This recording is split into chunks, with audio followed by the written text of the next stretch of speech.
Dadalhin tayo ng kasong ito sa tahimik na bayan ng Cheshire, Connecticut, kung saan naninirahan ang Petty family. Isang lugar na kilala sa pagiging ligtas at payapa, kung saan halos lahat ng kapitbahay ay magkakakilala at parang pamilya ang turing sa isa't isa. Ngunit noong Hulyo taong 2007, isang pangkaraniwang araw ang nauwi sa 7 oras na bangungot na kumitil ng 3 inosenteng buhay. Ang simpleng araw ng pamilya ay nauwi sa isang pinakamadilim na gabi sa kasaysayan ng bayan. Samahan niyo ako at ating balikan ang kwento ng pamilya Petty, isang pamilyang puno ng pangarap, pagmamahal at malasakit sa kapwa. Ang pamilya Petty ay madalas ilarawan bilang simbolo ng tinatawag na American Dream. Si Dr. William Petty Jr. ay isang respetadong endocrinologist na nagsimulang mag-practice sa Plainville, Connecticut noong 1989. Ipinanganak siya noong September 24, 1956 sa Southington, Connecticut at lumaki sa isang pamilyang aktibo sa komunidad. Ang kanyang ama ay may general store at nagsilbi sa school board at town council. Matapos ang kanyang pag-aaral sa Dartmouth College, ipinagpatuloy niya ang kanyang edukasyon sa University of Pittsburgh School of Medicine. Dito na nagbago ang takbo ng buhay ni William. Noong 1985, habang third-year medical student siya sa Children's Hospital of Pittsburgh, nakilala niya si Jennifer Hawk na isang bagong oncology nurse. Mabilis ang naging koneksyon nila at nagpasya silang magpakasal noong April 1985 sa Meadville, Pennsylvania. Ipinanganak si Jennifer Hawk noong September 26, 1958 sa Morristown, New Jersey. Kilala siya sa pagiging maalaga at may dedikasyon sa lahat ng kanyang ginagawa. Naging co-director din siya ng Health Center sa Cheshire Academy, isang private boarding school kung saan minahal siya ng mga estudyante at staff. Kahit na na-diagnose siya ng multiple sclerosis, hindi niya hinayaan ang sakit na ito na magtakda ng kanyang kapalaran. Sa halip, ginawa niya itong inspirasyon upang mas makatulong sa iba. Nagkaroon sina William at Jennifer ng 2 anak, sina Hailey at Micaela, na siyang naging sentro ng kanilang pagsasama. Ipinanganak si Hailey Elizabeth noong October 15, 1989. 17 taong gulang pa lamang ng mga panahong ito si Hailey at kagagraduate pa lamang sa prestihiyosong Miss Porter School sa Farmington. Aktibo siya sa varsity cross country, basketball at crew at palaging kabilang sa high honor roll. Nahalal din siya bilang head ng Athletic Association, isang senior leadership position sa paaralan. Tinanggap siya sa Dartmouth College, alma mater ng kanyang ama, kung saan balak niyang mag-aral ng medisina at ipagpatuloy ang legacy ng paglilingkod sa komunidad. Ang pinakamalalim na passion ni Hailey ay ang paglaban sa multiple sclerosis bilang parangal sa kanyang ina. Pinangunahan niya ang Walk MS team na tinawag niyang Hailey's Hope at ginawaran ng paaralan ng award para sa Exceptional Community Service. Ang kanyang malasakit at dedikasyon ay naging mahalagang bahagi ng kanyang iniwang alaala. Ipinanganak naman si Micaela Rose Petty noong November 17, 1985. 11 taong gulang siya noong 2007 at siya ang itinuturing na creative spirit ng pamilya. Nag-aaral siya sa Chase Collegiate School sa Waterbury. Napakahilig magluto ni Micaela at madalas siyang naghahanda ng mga espesyal na pagkain para sa kanyang pamilya. Kahit sa murang edad, malinaw ang kanyang pangarap. Kapag umalis na si Hailey para sa kolehiyo, ipagpapatuloy niya ang MS fundraising team at papangalanan niya itong Micaela's Miracle.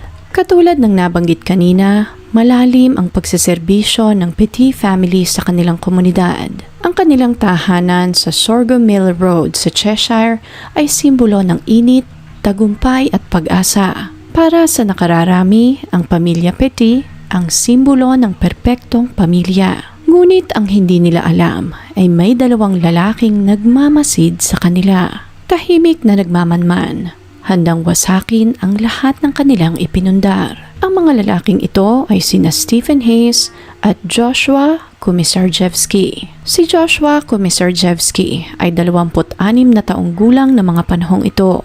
Mayroon na itong patong-patong na kaso, mahabang kasaysayan ng burglary at paggamit ng ipinagbabawal na gamot. Ipinanganak siya noong August 1980. Inampun siya ng mag-asawang Ben at Jude Komisarjevsky, isang pamilyang may koneksyon sa sining. Ang kanyang lolo na si Theodore Komisarjevsky ay isang kilalang theater director.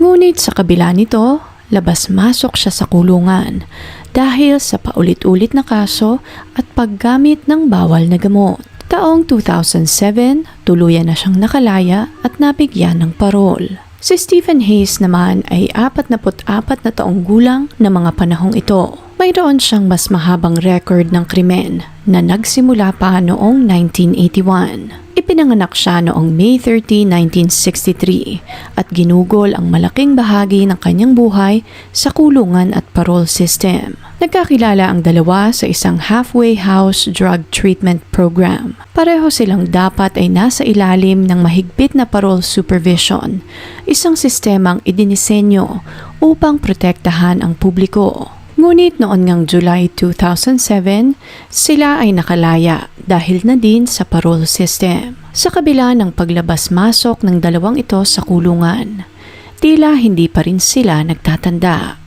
Nakita nila ang Petit family at dito na nga nagsimula ang maitim na plano nila sa pamilya. Linggo ng gabi noong July 2007, tila isang karaniwang gabi lamang para sa pamilya. Nagpunta si Jennifer kasama ang anak niyang si Micaela sa isang lokal na supermarket upang bumili ng mga sangkap para sa espesyal na hapunan na lulutuin sana ni Micaela. Masaya ang mag-ina habang namimili. Walang kamalay-malay na may 2 pares ng mata na nakatingin sa kanila. Ito ang unang beses na nakita ni Hayes at Komisarjevsky ang mag-ina.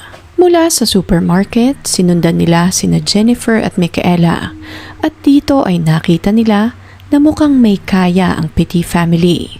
Maganda ang kanilang bahay at mukhang maraming mamahaling mga kagamitan sa loob ng kanilang tahanan. Sa loob lamang ng halos 2 oras na pag-uusap, nabuo ng mga salarin ang plano kung paano nila papaslangin ang buong pamilya. At nang sumapit ang 2:00 ng madaling araw noong July 23, 2007, matagumpay na napasok ni Komisarjevsky at Hayes ang bahay ng Petit family. Nadatnan nila si Dr. William na natutulog sa sofa sa unang palapag ng bahay. Dala ang isang baseball bat. Malakas na hinampas sa ulo ng isa sa mga salarin si Dr. William. Dali-dali nilang itinali ang doktor at saka dinala sa basement ng bahay. Habang duguan at disoriented, paulit-ulit pang binugbog ng mga sospek ang doktor. Base sa medico legal, nagtamo si Dr. William ng matinding head trauma.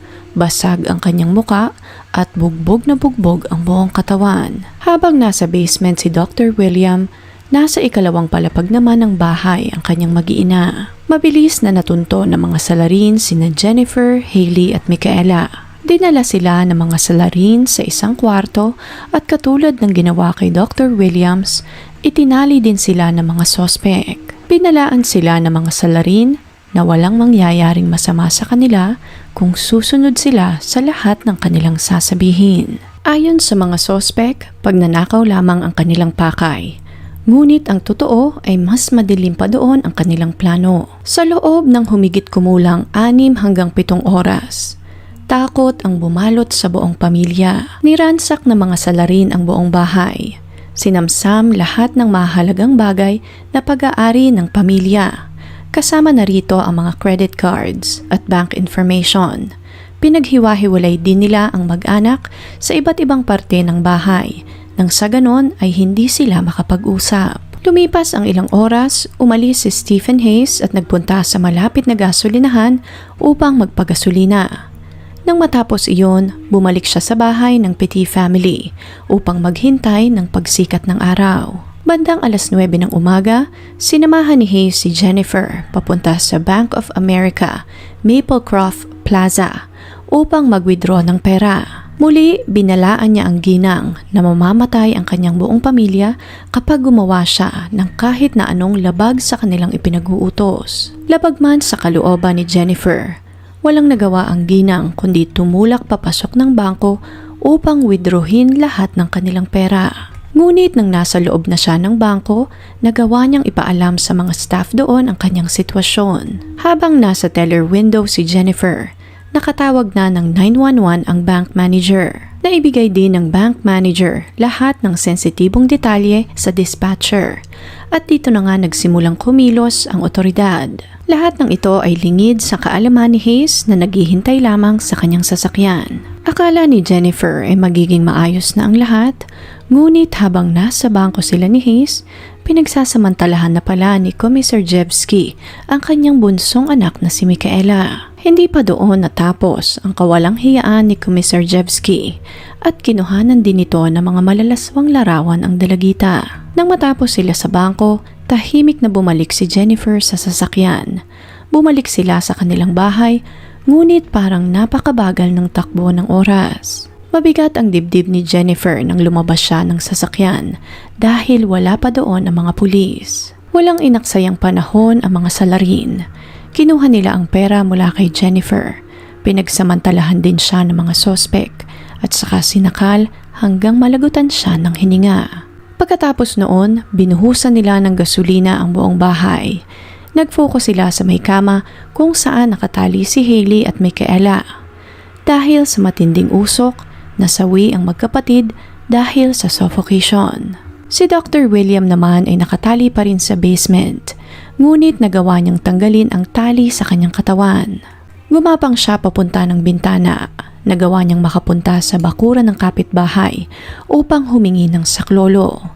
Nang puntong ito, inilalaban na lamang din ni Dr. William ang kanyang buhay. Nang dumating ang mga pulis, nadatnan nila ang mga salarin na akmang tatakas mula sa bahay ng Petit family. Paalis na sana ang kanilang sasakyan nang sumalpok ang sinasakyan nilang kotse sa patrol ng mga pulis. Dahil sa banggaan, na-disable ang sasakyan ng mga sospek at dito na nga sila nadakip ng otoridad. Mabilis namang naapula ang sunog sa bahay ng Petit family, ngunit huli na ang lahat para sa mag-iina. Natagpuan ng mga pulis ang bangkay ni Jennifer, Hailey at Micaela sa loob ng kanilang bahay. Ang nag-iisang nakaligtas sa insidenteng ito ay si Dr. William Petit. Dinala nila si Dr. William sa ospital at doon ay nabigyan ito ng sapat na gamutan. Ayon sa mga pulis, ang nangyari sa Petit family ay hindi lamang isang simpleng kaso ng pagnanakaw. Isa itong multi-scene tragedy. Maraming ahensya ang sumubok na tumulong sa pamilya. Ang Cheshire Police, ang Connecticut State Police, pati na din ang State Fire Marshal's Office. Ngunit sa kasamaang palad, hindi pa rin nakaligtas ang mag-iina. Sa pagpapatuloy ng investigasyon, naging malinaw sa mga pulis na premeditated ang lahat. Nabasa ng mga pulis ang text messages ng dalawa sa isa't isa, ang mga malalaswang larawan na kuha ni Komisarjevsky at ang mga video footages mula sa bangko at sa gasolinahan. Ihinarap ang dalawang salarin sa korte noong July 24, 2007. Pinatawan sila ng charges, kabilang na dito ang kidnapping, burglary, arson, robbery, larceny at assault. Bawat isa ay may $15 million bond. Noong July 26, 2007, inanunsyo ng mga prosecutors na isusulong nila ang death penalty. Parehong nahatulan sina Hayes at Komisarjevsky ng 6 na capital felony counts na sa ilalim ng batas noon, maaaring hindi na sila makalabas pa ng buhay sa kulungan. Nagsimula ang trial ni Stephen Hayes noong September 13, 2010. Higit sa 3 taon matapos ang krimen. Noong October 5, 2010, si Hayes ay napatunayang guilty sa lahat ng kasong naisampa sa kanya at noon ngang December 2, 2010, formal siyang hinatulan ng death sentence. Ang trial naman ni Joshua Komisarjevsky ay nagsimula noong September 19, 2011 at noong September 22, dininig ng jury ang kanyang record confession. Depensa naman ang kampo ni Komisarjevsky.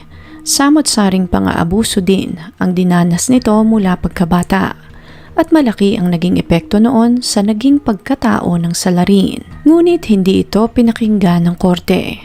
Katulad ni Hayes, si Komisarjevsky ay napatunayang guilty at nabigyan din ng parusang kamatayan. Lahat ng ito ay nangyayari habang sinusubukan din ni Dr. Williams na magpatuloy sa kanyang buhay. Na-wipe out ang kanyang pamilya ng isang iglap lamang. Ang kasong ito ng pamilya Petit ang siyang naging turning point para sa state ng Connecticut. Noong July 28, 2007, 5 araw matapos ang pagpatay, libu-libong tao ang dumalo sa isang memorial service kung saan binasa ni Dr. Petit ang kanyang eulogy para sa kanyang pamilya. Isang komunidad ang nagtipon sa Central Connecticut State University upang magluksa para sa 3 buhay na nawala ng napakaaga. Noong January 6, 2008 sa Cheshire Lights of Hope event, higit sa 130,000 luminaria candles ang sinindihan upang alalahanin ang buhay ni Jennifer, Hailey at Micaela. Ginawa ni Dr. Williams ang lahat ng kanyang makakaya upang maitatag ang Petit Family Foundation upang ipagpatuloy ang mga proyekto na isinulong ng kanyang mag-iina. Ngunit sa kasamaang palad, nagbago ang lahat noong April 25, 2012. Naglabas ang State of Connecticut ng revisions sa parusang kamatayan. Nagkaroon ng mga appeal bago maipasa ang pagbabagong ito, ngunit noon ngang 2015, naging pinal na ang resolusyon ng Connecticut Supreme Court. Ayon sa korte, masyadong brutal ang parusang kamatayan, kaya't lahat ng may parehas na hatol ay nabago into life imprisonment without parole. At noon ngang July 2016, si Stephen Hayes ay muling nahatulan ng 6 na sunod-sunod na life terms without parole, plus 106 additional years sa likod ng rehas. Ganoon din ang natanggap na parusa ni Joshua Komisarjevsky. Pareho silang mamamatay sa kulungan, walang parole hearings at walang posibilidad ng kalayaan. Ang kasong ito ay nanatiling isa sa pinakabrutal na krimen sa kasaysayan ng Amerika. Ipinakita ng krimen na ito na napakaraming butas sa parole system. Nagkaroon din ng malawakang debate patungkol naman sa parusang kamatayan. Subalit ang pinakamatinding resulta na hatid ng krimeng ito ay ang epekto nito sa komunidad. Sa loob ng ilang buwan, takot ang bumalot sa buong bayan. Takot na baka mangyari din sa kanila ang nangyari sa Petit family. Sa pagdaan ng panahon, nagawang magpatuloy sa buhay ni Dr. Williams. Muli siyang nakapag-asawa at nagkaroon ng bagong pamilya. Naipagpatuloy niya rin ang kanyang karera at mas lalo pa siyang iginalang sa kanilang komunidad.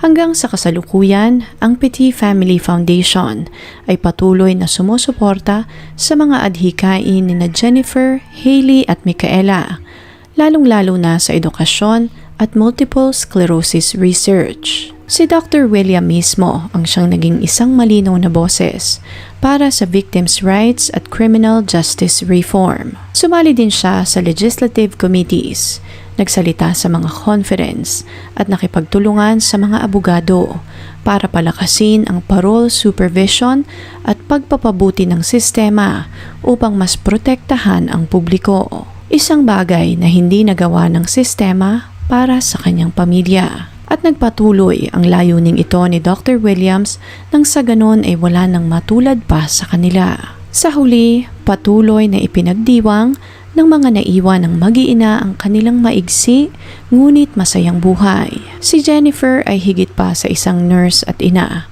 Siya ay isang caregiver na humipo ng maraming buhay sa Cheshire Academy, naalala sa kanyang kabutihan at dedikasyon. Si Hailey naman ay nasa rurok ng kanyang potensyal. May napakaganda sanang kinabukasan.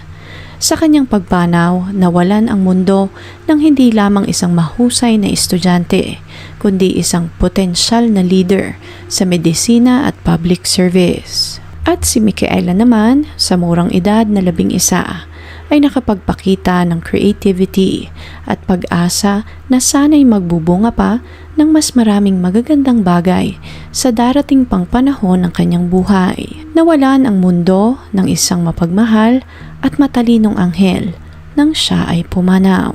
Kung interesting po ang kasong ito para sa inyo, please leave a comment and share your thoughts sa comment section below. Please click on the subscribe button and notification bell as well para updated kayo sa mga susunod pang videos. Salamat po and see you on the next one.